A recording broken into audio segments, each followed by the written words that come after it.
دەنگی مۆسیقا و ژەنینی ئامیرەکانی هونەری و کەلتور و فلکلۆری گەلان و بە تایبەتیش کوردی لە دامین قەڵای هەولێر پێشکەش و نمایش دەکرێن.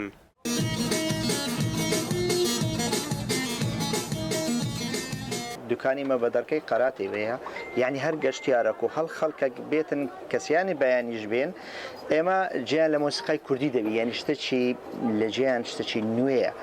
ئەوە دەتوانین برێن سرنجی ئەو خەڵکانە پێڕادەکێشین و هەم کڕین و فرۆشتن و وەزاری ژوێ دریان خۆش دەکەن. توکە یەکێک دێتە شارەکەت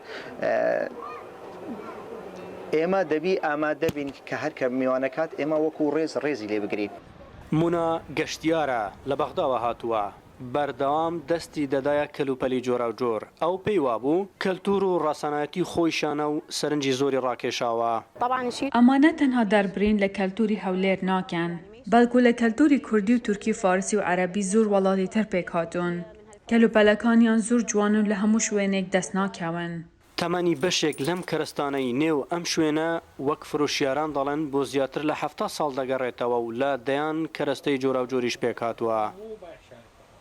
شتمان لەکنە نزیکە 70 ساڵ پێشێستە، شتمان لەکنە نوێیە ساڵێک 2 ساڵ پێشێستە. نمونە ئێستا ئەو جانتایانە، ئەوە ئێستا جانتایە، ئەوە دیزاینی قەدیمە بەس دروست کرایتەوە. شتی کوردەواری تێدا، شتی ئەوروپی تێدا، ئێستا سەماوەر هەیە، ڕووسیا ئەنگوستیلیان لەکنە بەردەکەی یەمەنیە، ئوردنیە، هەموو عشتەکەی لێکوانیان هەر شتێک بتوێ قەدیم لەسەر نەوەک زەگرەفە قەدیمەکانی ئەوانی مسر و ئەوانە لەکنەوەی تەنیشتم بێت. گەر سەدان ساڵ لەمەوبەر خەڵکی لەنەتەوە و گەل و وڵاتانی جیاجیاوە ڕویان لەناو قەڵای هەولێر دەکرد بۆ کڕین و وەدەستخستنی ئەم کەلوپەلانە، ئێستاش بە هەمان شێوە ئەو کەلتور و فلکلۆرە پارێزراوە و نەهێڵراوە لەناو بچێت و هێنراوەتە دامین قەڵای هەولێر.